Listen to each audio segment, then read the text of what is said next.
The Chiefs might be interested in Deebo Samuel, but should they be? We got to talk about what it is right now, getting ready for the draft, about what they're doing this week, and what is the final preparations for this first round selection that Brett Veach gets to play around with.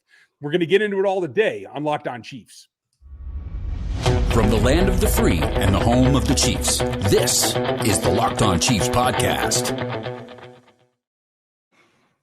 Welcome back, friends and neighbors. This is Locked On Chiefs, part of the Locked On Podcast Network, your team every day for free everywhere, including YouTube. If you'd hit the like and the sub and the bell over there, we would appreciate it, as well as your Spotify and iTunes reviews. We appreciate that. I'm Ryan Tracy, the founder of Rogue Analytics and Performance Consulting, where you can still get the draft guide. If you want every stat imaginable that plays into where those selections go check that out and use the code Locked On to get yourself a nice little discount. Also want to mention, folks, if you would check out NFL33.com, that is the new Substack for my draft preparations along with the rest of my team. We're just launching it today. It's going to be a long off season, but we wanted to get it out there for you. You can get over there and check that out. Free, paid subscriptions, whatever you feel like. A lot going on. Chris, it's Friday. We got to talk philosophy. This is like the last push to get into the draft mode. It is the last push, and I'm Chris Clark, founder of Chiefs Corner. As you can see on the website, kcchiefscorner.com. Going to be talking a lot more about NFL draft over the next week and getting into some analytics and statistics. We had a show yesterday. If you missed it, go check it out. We had Sports Information Solutions on yesterday talking about their statistics, and I think their site's really pretty cool. So a lot to get into there. But when we start looking at what the Chiefs are going to do in this draft, and you start talking about a guy like Deebo Samuel, he's a talent that Kansas City doesn't currently have on the roster, that type of talent. But that's going to be very expensive to get. And it sounds like, based on what we've already heard, the 49ers would want more than the Chiefs got for Hill. That's what's crazy to me. And yes, I will put it this way. I think they should be talking to them. I know that they have. They can say, hey, we have any interest. We're concentrating right now. Yes, I know you are, but your job is to be able to do two things at once. That's why you have a staff. So yes, there have been discussions. Will it go very far? I think the compensation is the big thing, because as much as you have to like the game that Deebo Samuel brings to the field, I don't think that it's fair to compare it to Tyreek Hill. And quite frankly, if you did, I think Deebo loses. So in demanding that kind of compensation, I don't think it's going to happen at that level. Yeah, and I don't think that it's going to happen at that level either. If they're going to trade away Deebo Samuel, I think it's going to be closer to maybe just a first-round pick or something similar. I just don't see them getting anything close to what Tyreek Hill got. Deebo Samuel's had one career year versus Hill doing this for 4 or 5. So big difference there. And the one thing that really plays out and stands out to me in this regard is this doesn't seem to be about money from Samuel. I know that money is going to play a part of it, but it doesn't seem to be that's the big crux of why he's looking to be traded at this point. That's the iffy thing. And everybody has their own experience, right? You know, if you have run your course at the organization you're with and you want out, more power to you. It's just the mysterious nature of just going along. And we found out roughly a week after it happened, as we understand, and it's about value. I don't think personally that the Chiefs can use him in the same way in Andy's system. So I don't know that the value's there. I think they should be interested, and I think they should talk it through. And if reality sinks in and it's a second round pick that we're talking about as compensation, then maybe it's something that gets done. The big thing for me, though, is knowing what the player wants and knowing what his reasoning of wanting out of the 49ers is. And it sounds like, at least from what we've garnered at this point, is that he wants out because he doesn't want to be used as a running back. I completely get that. I mean, if you look at the length of a running back career in the NFL compared to other positions, it's relatively low. And you look at how he was used last year, he was used as a running back 21% of the time in the last 11 games. That's a lot more than he was the first 2.5 years of his career, where it was closer to 2 or 3%. And I'm not talking like what Tyreek Hill did or McCole Hardman did. You know, those kinds of plays I think he'd be okay with. It's the constant lining up in the backfield, getting handed the ball, and acting like a running back 20% of the time. Yeah, it's the collisions. They catch up. It absolutely is. And yes, he's a thickly built dude. Like he is strong, but that will catch up with you. It doesn't matter who you are. It will catch up with you in this league. And so I think that if I'm the organization in San Francisco, I'm asking for Ertz hands down. I mean, Pro Bowl, All Pro, like, yes, that demands that request. Right. But in the end, I don't think that's what it goes for, whether it's Chiefs or anybody else. The question to me was usage, like you said, if you're not going to line him up in the backfield and he doesn't want to play that way, is he enough value given what the Chiefs have in guys that probably should line up more in the slot, in McColl, in Juju? I don't know that that's a trade-off that I'm willing to make. And I get that. I think the big thing for him is if you're in a running back role, you're going to be hit from linemen a lot more than you would if you're going to be a wide receiver. If you're going to be a wide receiver, you're generally going to be hit by corners and safeties. And yeah, they can lay some wood as well, but it's not the same type of hit. It's not the same poundage that's going after you that you're going to get as a running back. So I think that's a big thing playing into it. Now, whether or not Andy Reid could use him, I do believe Reid could design enough things to make him successful in this offense. I mean, he had 1,400 yards as a receiver. Yes, he does his best stuff in the slot, but I think he has the ability to play outside. The question that would become in that regard is, do you think he is an alpha? Do you think he is that wide receiver one? Do you think he can be that guy? If he can't, then that's a completely different scenario. I know the league is morphing, and I know there are people that believe the wide receiver one can function from the slot and be your primary threat. I am not one that is convinced of that yet. So no, I don't think that's what his role is. I think it is a complementary role, a high end too, but I don't think it is a primary receiver that defenses have to go scheme to take away. Yeah, and if he's not that, then it drives the value down even further. Yeah. And it's the decision-making that you have to get to. Do you roll that all in together? And maybe you made an initial call. Maybe you aren't interested. We have to go through what the Chiefs are going through. And right now is prime time. This is going to be a very active weekend for them. We're going to walk through what's going on inside the building today and what's prepping for Thursday. There's a ton of prep going on for Thursday. But before we get to that prep that they're doing right now, I want to tell you about our friends over at Shady Rays. I had a chance to actually go out and look at this website and go look at all their different designs and sunglasses. I actually ordered a couple pairs myself. So I do have those coming. I will be having those hopefully next week so I can share what those look like. I really like their designs. I really like what they give you. I actually got a pair that has magnetic lenses to where you're able to change them very easily between different colors and usages. So I think that's going to be helpful as well. Shady Rays is an independent sunglasses company that gives you the features of $200 sunglasses for a fraction of the price. That means polarized lenses, well-constructed, durable frames, and premium high-end finishes. Also, something you won't find anywhere else is Shady Rays' Insane Protection Program. Shady Rays includes lost and broken protection on every pair. They will send you a brand new pair if you lose them. Not just break them, but lose them no matter what happened. And I bet you do. Knowing how you treat your truck, I can only imagine how you treat things that are smaller.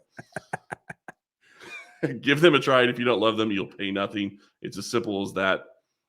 Go to shadyrays.com and use code locked on to get 50% off 2 or more pairs of polarized sunglasses. That's code locked on for their best deal of the season. 50% off 2 or more pairs of Shady Rays sunglasses, backed by over 150,000 verified 5-star reviews. And since you're going to be saving some money on those sunglasses that you're going to be buying, maybe you can take the rest of that money that you have and head over to our friends over at betonline.net. They're your number one source for all your betting stats and sports info. Find all the latest sports developments, league reviews, and news, including this year's basketball playoffs and the start of something called Major League Baseball. I guess that's still going on right now. Hockey's going on as well. BetOnline is your continued source for your sporting wagering information from live betting to playoffs, esports, and more. Head to the website today or use your mobile device to learn more about the trends in action. BetOnline, where the game starts. Emerald so much ice. To talk about. That's what I'm going to have to look at Shady's. Emerald ice. Okay. Yes, a lot to talk about. And it comes back to this thing about, hey, we're not interested at this time.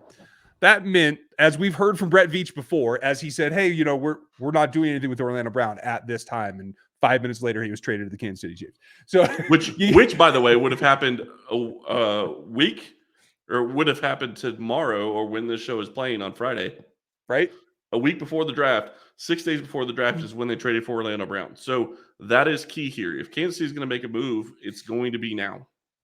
I do think so. I don't think the Chiefs are going to be interested after the draft. I know the Niners would be. I mean, let's be truthful. You never know what Brett Veach is going to do, but Right. just because he said we weren't interested at the moment, it only means that moment, folks. I don't think it's something that ends up going through, because when you make your analysis in terms of impact at that contract level, it is another situation similar to DK's. You're going to have to pay him eventually. I think he's got one more year under contract, right? Mm-hmm.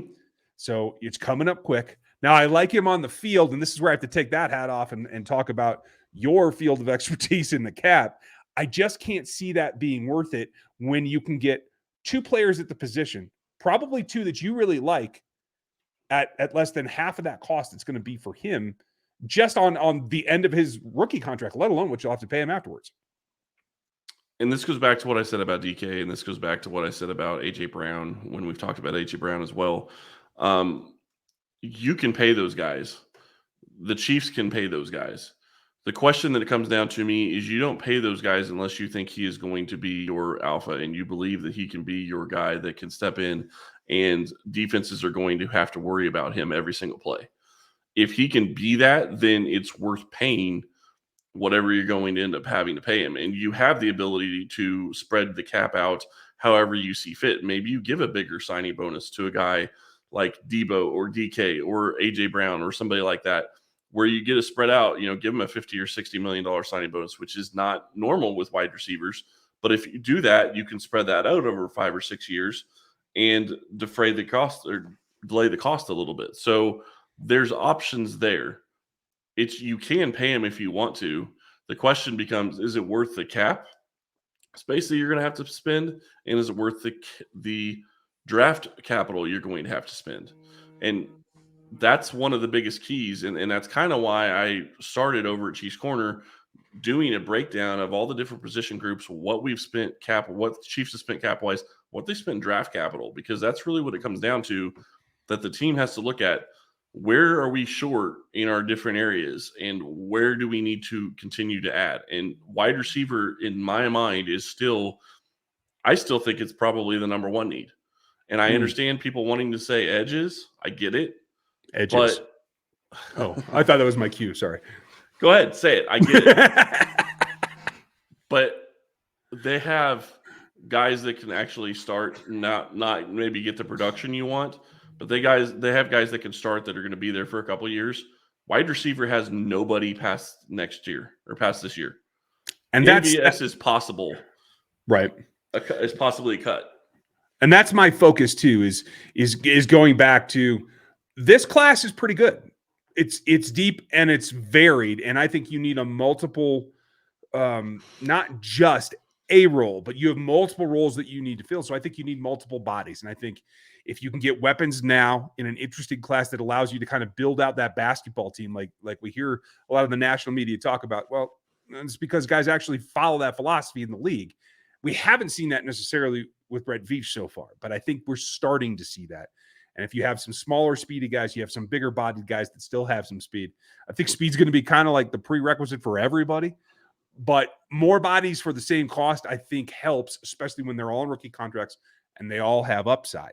And the way that they're stacking the board right now, and folks, that is what they're doing. It is Thursday evening when we're recording this. By the time you hear this, stacking conversations are already on the board. They've had a board semi-started since before the season ended. Now they're moving it around. They're making sure, hey, are we overreacting to any one piece of the offseason or not? And when it comes to wide receivers, it's troublesome that two of the arguably top 3 receivers in this class didn't work out all of the offseason. And if they did, it was barely moving at all. Yep. And they are more projection than an average year. That's true. And you start looking at what it's going to mean going forward, and you start looking at what Kansas City's doing. They've been running mock simulations for probably 2 months, I would imagine. Maybe even longer. Yeah, maybe even longer than that. So they have a pretty good idea as to where they think people are going to go. But I still think you look at different people that talk about the NFL draft year round. Matt Miller is one of our friends. We've talked to him on Twitter a couple of times and conversed there. But he keeps saying this is one of the weirdest drafts he's seen in his 10 years covering the draft. And I think that is real because you start looking at how all these different pieces are going to fit together. You have 4 or 5 edges that are guaranteed to go in round one. You have 4 or 5 wide receivers. You have 5 receivers that are guaranteed to go around one, but none of them maybe even go in the top 10. I mean, the runs that are going to happen in just round one are going to be crazy. Yeah. So, that's the big question. How do you deal with that? You're going to need fuel. I'll tell you that. And I'll tell you where I think some of the stacking issues are as somebody that does cover the draft year round now. We'll get into that in a minute because if you are hungry and you do need that fuel, you got to get the Built Bars. I'm out of my props today, unfortunately, because, we're doing things around the house here, folks. But you know what they look like and you know what they taste like. And if you don't, then you're in for a treat. They are the best tasting protein bar out there. And that's what they are. They taste like candy, but they are not. It doesn't matter if it's like the new cinnamon churro deal, coconut marshmallow, any of the puffs. They're the hot flavors now. I like the mint chocolate stuff. I even like the white chocolate cookies and cream. That's pretty dang good too. My kids love them. In fact, I have to hide them so that I have props or else the children steal them. They are what you want to get because they taste great. They actually have real chocolate. It's not a ton, but it's enough to give you that taste flavor without jacking all the bad things. So they end up with 4 net carbs, with 4 grams of sugar. They're generally under 150 calories, all the way down to 120 at times, 17 grams of protein. That's what they do. All their macros are great compared to a candy bar that's probably 300 calories at that point, plus all that empty sugar gives you no nutrients whatsoever on top of all the flavors. And if you come up with something new, they might actually just build it for you. They are all over the place on flavors. You want to check out the Built Bar. It's really easy too. You go over to built.com, use our promo code LOCK15, and you get 15% off the top of your order right now. First thing out of the gun, go. That's promo code LOCK15 for 15% off at built.com. So stacking the board, that's something that I'm going to be doing this weekend, folks. And you'll all be able to see my draft board early next week, available for free download. You can follow along with the draft. I do it every year. It'll be on NFL33.com. And as it goes forward, that's always the hardest part for me because I don't have a couple of the pieces. I don't get the interviews and I don't get the medicals. But that makes things even harder. They're enormous. But it makes things even harder for the team because you have to say potential versus potential minus an injury or minus this aspect of personality. So it is in the stack where it all comes out. And I think wide receiver is probably the hardest position to stack this year. Honestly, edge is one of the easiest, in my opinion, because I've watched them all. And literally just about every edge you can think of, I have seen film on them this year. Do you find it easy to put them in an order, or are you still hemming and hawing on some of the edge prospects? I still hem and haw, especially when it comes to value and fit for Kansas City. But I think the big question I have for you, and I know you were asking about edge, but my question to you when it comes to wide receiver is, do you see it as there's 5 top wide receivers and then there's a second tier that starts after those top 5? I see there's 4. And then there is a second tier. So it is Jamison Williams. It is the 2 guys from Ohio State, Olave and Wilson, and it is Drake London. And that's the 4. Then you take a step down.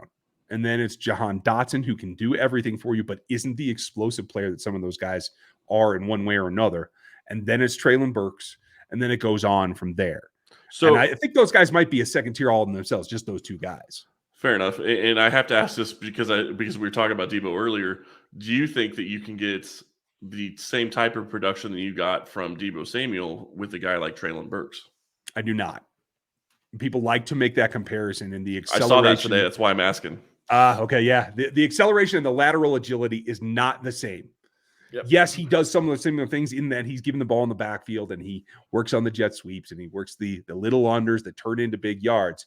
He is much like Chris Conley in that he has very good top-end speed, but he's not a violent accelerator, and that's the problem, unlike Deebo, who is. And so making that adjustment, that's fine for all of us out here in the public, not inside team organizations. But if organizations make that mistake, they're going to be in trouble because they're not going to get the player that sounds like. True. And I do want to add, too, everyone's going to be up in arms right now. If there is a third person in that second tier, it is George Pickens. The injury concern is significant, though, and I think that's where people fall in love with film and don't look at the bigger picture that the teams have to do when they're doing stack, is that significant knee injury. He did return. It felt like he rushed because he didn't look near as explosive as he did earlier in his career. And the production shows that. Now, people are going to make the argument about Stetson Bennett. Okay, fine. That is probably a factor. But I will also say that when he was given the opportunity, 9 targets there last season down the stretch, didn't make a whole lot of them in terms of manufactured yardage or anything like that. Good effort receiver. I just don't know that he's 100%. I don't think he is 100%, but I think that's the question is are you okay with him not being 100%? And can you bet on him being 100% in 2023? Because he may not get there in 2022. Yes, you want help, but he can still help you in 2022 with the way he is right now. He's not going to be the same receiver that he could be in 2023 because of that injury. ACLs usually take 2 years probably to fully get over. Or full explosiveness? Yeah, I would think so. Right. So in 2023, he'd be in good shape. Now, one other argument I want to make really quick, since we talked about Deebo, the other thing that we didn't discuss is you talked about guys like Juju and guys like Mecole Hardman. That's their slot role. If you really are interested in Deebo, I don't think you really care about those two guys. And I say that because Deebo's going to be here longer if you bring him to Kansas City than those two guys are going to be here. True. And both of the guys have shown that they can go outside. And for Mecole, it is an opportunity to play more Z. I get that. But I'm saying in terms of like where their production starts, where we know that they can fit in is in the slot. And the rest becomes a bit more of a game. Yeah. And I'm not disagreeing with you at all. I just wanted to point that out. I mean, that's the big thing for me is those guys are both on 1-year deals basically at this point. Yeah. And that's really why it comes down to me that wide receiver is such a bigger need than edge, because you have guys that can step in and play edge. Yes, they're not going to get the production you want. Mike Dana's not going to give you the production you want. Right. But he can start, he can play, and you would be probably not near where you want to be, but you at least have somebody on the roster in 2023. You don't have that at wide receiver. True. That's a huge problem. Yeah, but you can't forego the forest for the trees, right? You got to tackle the problem that's in front of you first. Yep. But I see where you're coming from. That is a fair point. And the bigger question to me though is when you start looking at edges, you start looking at guys that don't necessarily fit, and you're still doing projection with a guy like Boye Mafe. You're figuring what he can be, not necessarily what he showed. Right. And a David Ajabo, if you go with that route, he's going to be out probably in 2022. So you're expecting things in 2023, but that's still a projection because he only really had 1 year of production. Yeah. So it's all one of those. It's all kind of those things when you're looking at the first round. It's projection on all those guys that are going to be available. And that's unfortunate for Kansas City unless they make a move up. And then it still could be projection if you're talking about Drake London or Jameson Williams. Yeah. And that's where it comes into. We'll know for all those guys. If somebody goes up to 10 and gets into Jameson Williams, medicals are great. Mm-hmm. I have much more faith in Drake London being perfectly fine because it was a non-soft tissue. It was bone. He's going to be absolutely fine. The reason he didn't run agilities in a 40 at his pro day is because he's not Jameson Williams. That's the only reason. It's not a medical thing. There's no benefit for him to do it. Correct. Exactly. Yeah. He is the closest thing to Mike Williams in this draft. And that's not to say that he could be Mike Williams level, but the game has some similarities. I actually think he's closer to Tony myself, Gonzalez, that is, but that's me. I think that the canary in the mine shaft here is going to be Pickens. A lot of people like him, especially in Chiefs Kingdom. I'm going to tell you, the reason I have him down with Burks, who is clearly in the second tier, is because of the medicals. Now, if everybody feels glowingly about that, you'll see him jump up into the back of the first or the very top of the second, and then you know that it's perfectly legit. And if the Chiefs are the ones who moves around to do that, then rock on.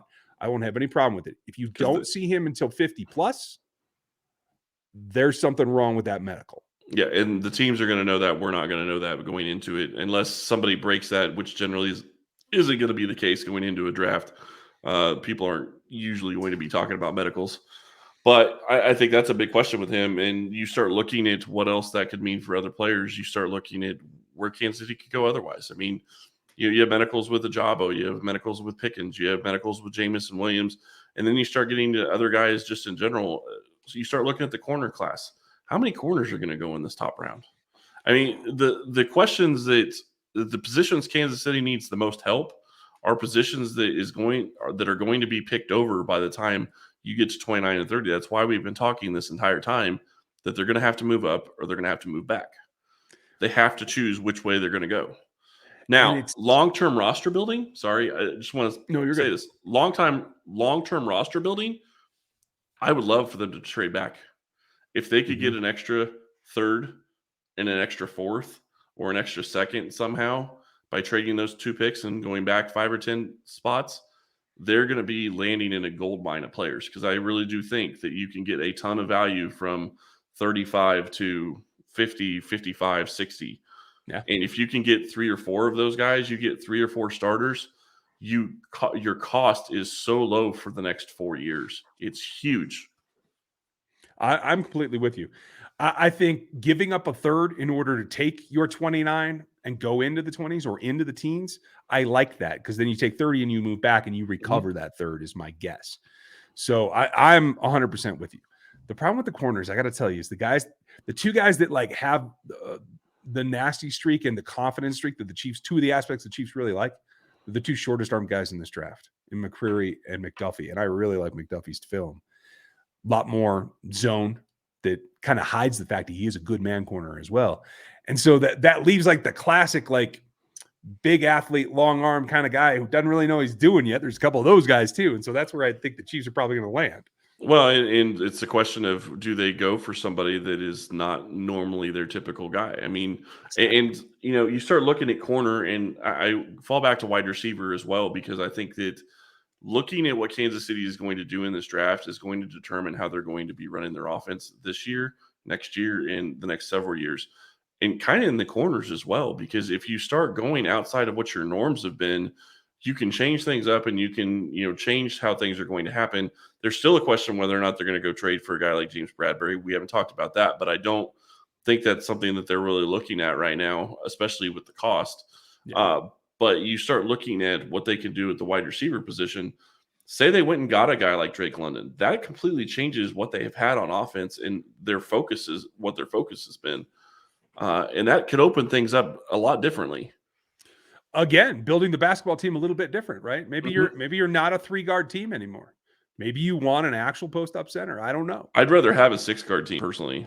I understand the basketball analogy doesn't work there, but if you can get to a point where they have to guard 3 or 4 or 5 guys on the field at once, you're in a much better position than just having, 2 superstars, which is what they have right now, which is what they have had. And I think the only reason that I would say that London is probably a longer shot for the Kansas City Chiefs is because Andy Reid was very specific in saying, hey, our system isn't going to change that much without Tyreek. So we're not going to base it on throw 'em up balls. 50-50 is not our thing. We want 80% catch probability. That's what we're looking for. Yeah. So, but he takes the 50-50 balls and makes them more like 80-20. So true. And I'm not saying they're going to go get London. I just wanted to use him as an example because of the body type and the style, because it's completely different than what they've really gone after most of the time. And I just think that you're going to see what they're thinking going forward and in the future, and you will see whether or not a guy like MVS or Juju is going to be here in 2023 or 2024 based on what they do in the draft, because it's going to determine how this team is going to play next year. And like I said, in 2023 and 2024. It sets the table, and that's what it does. That's stacking and what it does for you folks and how you have to go about it. I hope you enjoyed that part. That's one of my favorite elements of the draft. I'm going to be doing it all weekend long. Look for my draft board, free and available at NFL33.com. Next week, going to be fun. And then Tuesday, we'll have a regular show, and then I will be gone there after that. Chris will be with Matt for the beginning of the draft, and then draft streamed live on all of the Tegna. The Locked On Network's Tegna parent is going to have all of our content. You can watch it even just on the Locked On NFL channel here on YouTube if you would like. But I will be live with Crocker over that. Chris will have pregame for all that. We'll have a reaction to the picks. It's going to be a lot of fun. I better get some rest this weekend. I don't know. The draft is almost here. Right? Cannot wait. We're ready. We hope that you guys are ready. If you enjoyed this, please like, sub, and then, hit the bell too, so you find out what comes next, because there's going to be a lot in the next couple of weeks, including all the grading after the draft as well. Don't forget that part. We'll be back with you on Monday. Enjoy your weekend. Thanks for listening to us today, and we'll talk